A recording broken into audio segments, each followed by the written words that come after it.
존경하는 시민 여러분, 그리고 이 자리에 함께하신 동료 교수님 여러분께 인사드립니다. 저는 한국외국어대학교 법학전문대학원 김은경 교수입니다. 오늘 저희는 법의 이름으로 민주주의를 훼손하고 헌법의 근간을 흔드는 대법원의 위헌적 판결에 맞서서 침묵하지 않기 위해 비장한 마음으로 이 자리에 섰습니다.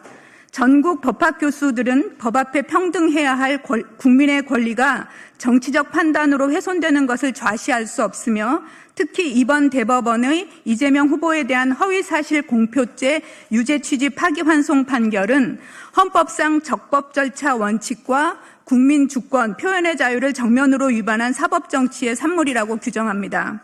이 판결은 전례 없는 속도로 진행된 절차적 정당성을 결여한 것이며, 유죄 여부가 법리에 따라서가 아닌 정치적 고려에 따라 판단되었음을 강하게 의심되게 하는 사건이었습니다. 특히 대선을 불과 한 달 앞두고 유력 후보의 피선거권을 박탈하는 시도는 사법권의 정치 개입이자 민주주의에 대한 심각한 도전입니다. 저희는 이를 사법내란이라고 칭합니다.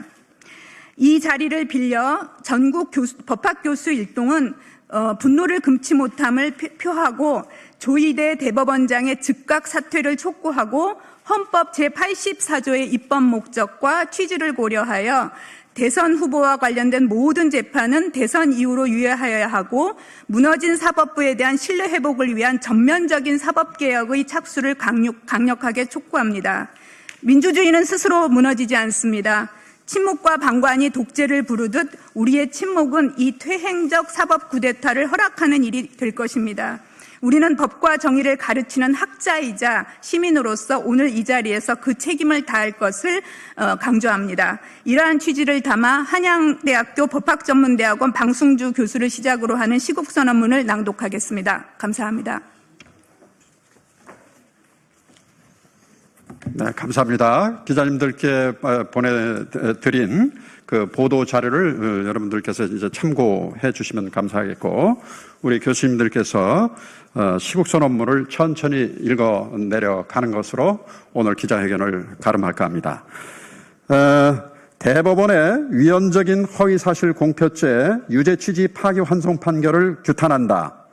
대법원장 조희대는 사법부의 명백한 정치 개입의 책임을 지고 즉각 사퇴하라. 2025년 5월 1일 조희대 대법원장의 대법원은 민주당 대선 후보로 선출된 이재명의 공직선거법상 허위사실 공표죄에 대하여 피고인을 무죄로 선고한 원심 판결을 유죄 취지로 파기하고 사건을 서울고법으로 환송하는 이례적 판결을 선고하였다. 이는 항소심 판결에 대한 상고심이 접수된 지 36일 대법원장 직권으로 상고심 재판을 전원 합의체로 회부한 지 9일 만에 판결 선고로서 윤석열 파면 선고에 따라 확정된 조기 대선일을 불과 30여일을 앞두고 이루어진 초고속 급발진성 전원 합의체 판결 선고이다. 그리고 조희대 대법원장의 정치행위이자 대법원의 명백한 대선 개입이라고 보지 않을 수 없다. 조희대 대법원의 유죄 취지 파기환송 판결은 절차적으로 보나 그 내용적으로 보나 헌법과 법률에 위반될 소지가 크고 정당성도 결여된 판결이라고 판단된다. 그 이유를 말씀을 드리겠습니다.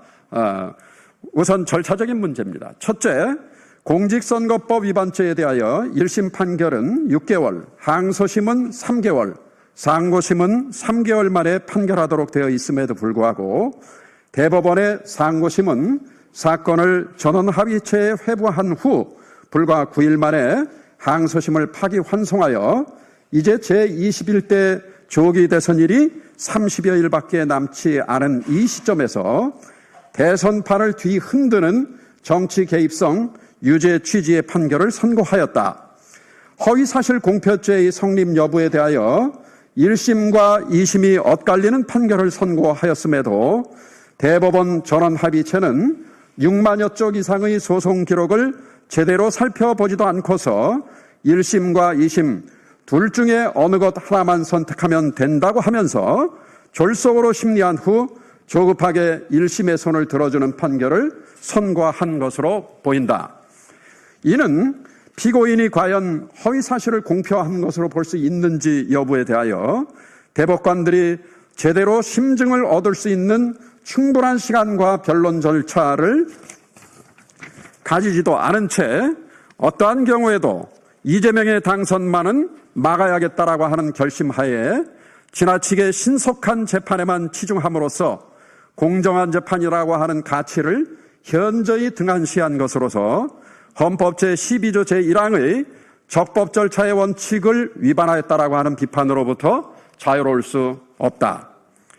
둘째, 대법원은 이번 판결에서 어떠한 사실이 공직선거법 제250조 제1항에서 금지된 허위사실 공표에 해당하는지 여부는 선거인들의 시각에서 판단하여야 한다고 하면서 마치 대법관들이 보는 시각이 모두 선거인들의 시각에서 허위사실 공표로 단정할 수 있는 것과 같은 착각하에 유죄 판결로 속단을 하였다.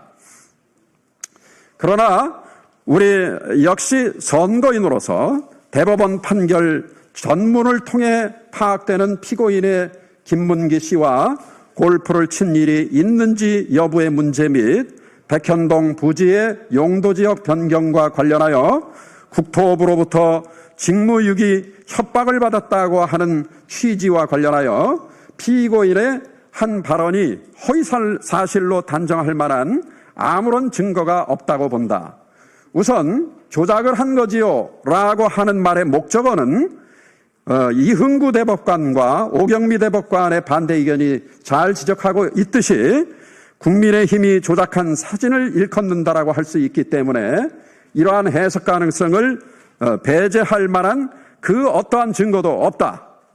그리고 백현동 부지 용도 변경과 관련하여 국토부로부터 협박을 받았다라고 하는 말 역시 당시 지방자치단체장으로서 공공기관의 이전을 위하여 부지의 용도 변경에 협조해달라고 하는 국토부의 공문을 전부터 여러 차례 받아왔던 성남시장으로서 당연히 느꼈을 만한 압박에 대한 과장된 표현으로서 의견 표명이라고 보지 못할 아무런 근거나 이유가 없기 때문이다. 이러한 발언을 이유로 대법원 전원합의체가 선거인에게 주는 전체적인 인상을 기준으로 라고 하는 장막 뒤에 숨어서 전 국민적 지지를 받고 있는 차기 유력 대선 후보인 이재명이 마치 무슨 흉악한 범죄를 저지른 범죄인인 것처럼 선고하고 이에 이어서 파기환송심이 조기 대선일인 6월 3일 전에 당선 무효에 해당하는 100만 원 이상의 유죄 판결을 선고해 버린다면 이는 잘못된 판결로 후보자의 피선거권과 선거 운동의 자유 및 표현의 자유를 과잉하게 침해하고 박탈하는 것일 뿐만 아니라 궁극적으로 유권자가 스스로 판단할 수 있는 기회를 박탈하는 것이기 때문에 국민 주권을 선언하고 있는 헌법 제1조 제2항과 자유선거의 원칙에도 위반될 수 있었으나 어저께 다행스럽게 서울고법이 이러한 공판기를 대선 후인 6월 18일로 연기를 했습니다. 그래서 아주 다행스러운 일이라고 생각을 합니다. 자, 그다음 다른 교수님께서 읽어 내려가시겠습니다.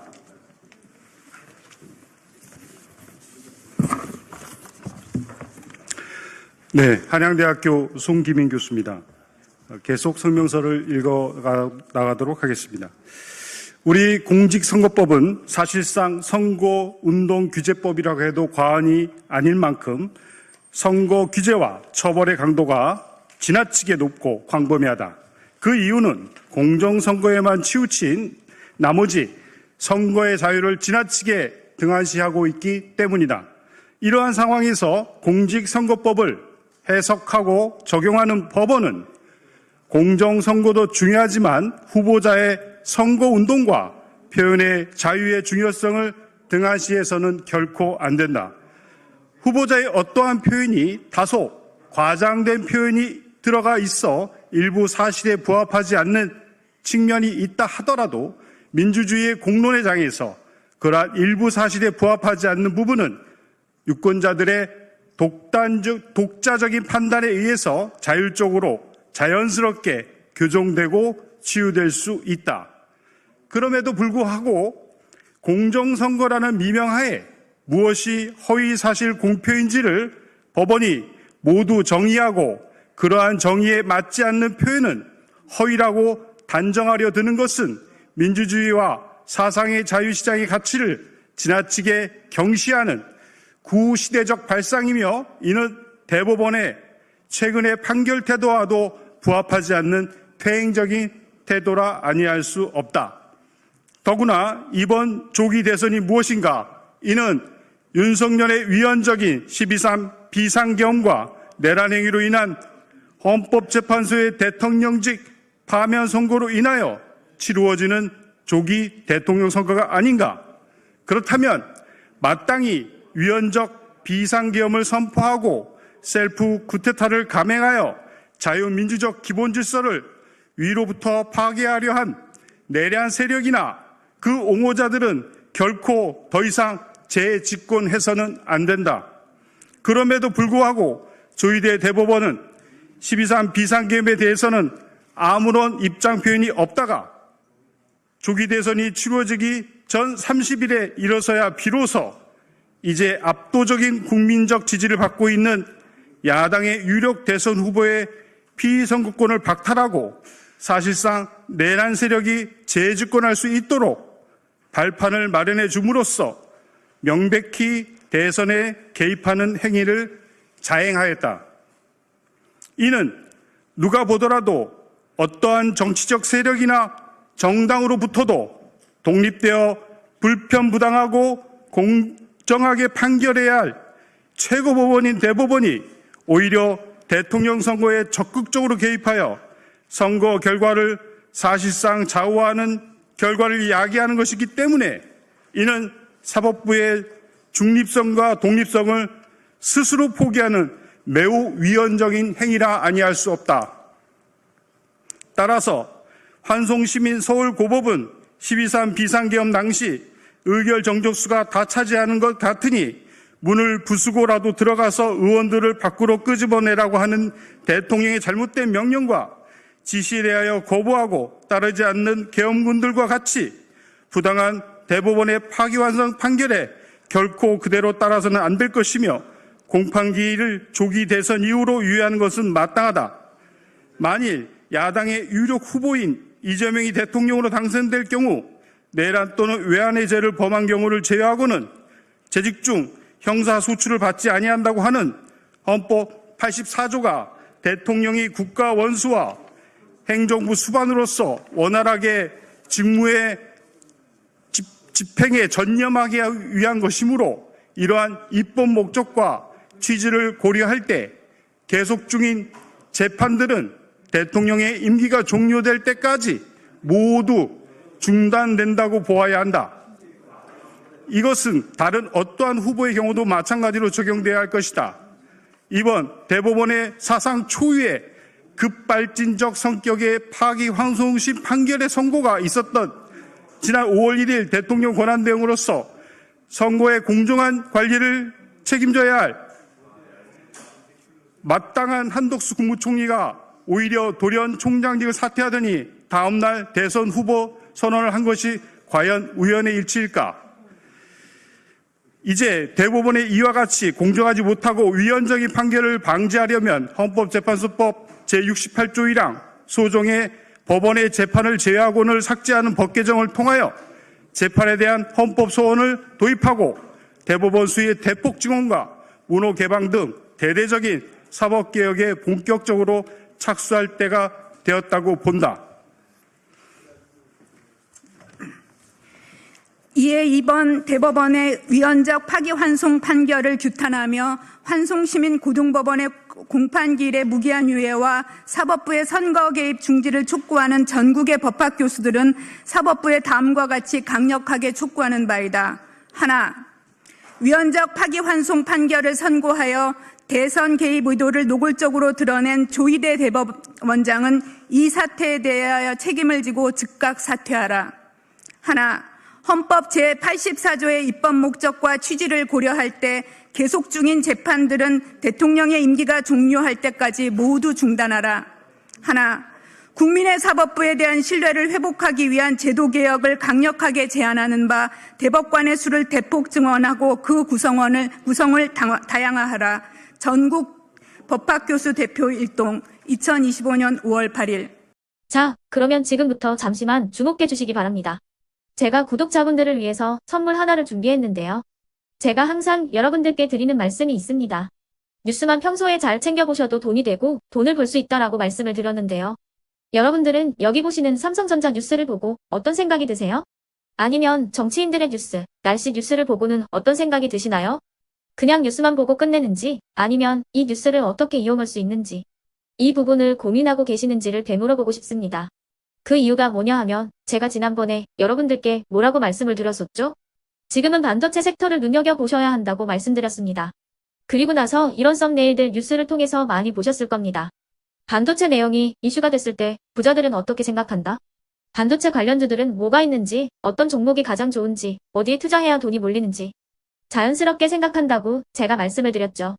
그 이유가 뭐냐 하면 부자들이 봤을 때는 이슈가 곧 돈으로 이어지고 그 이슈가 나에게 돈을 벌어준다는 경험적 확신이 있기 때문에 부자들은 항상 이런 사회적 이슈를 관심있게 챙겨본다고 제가 말씀을 드렸습니다.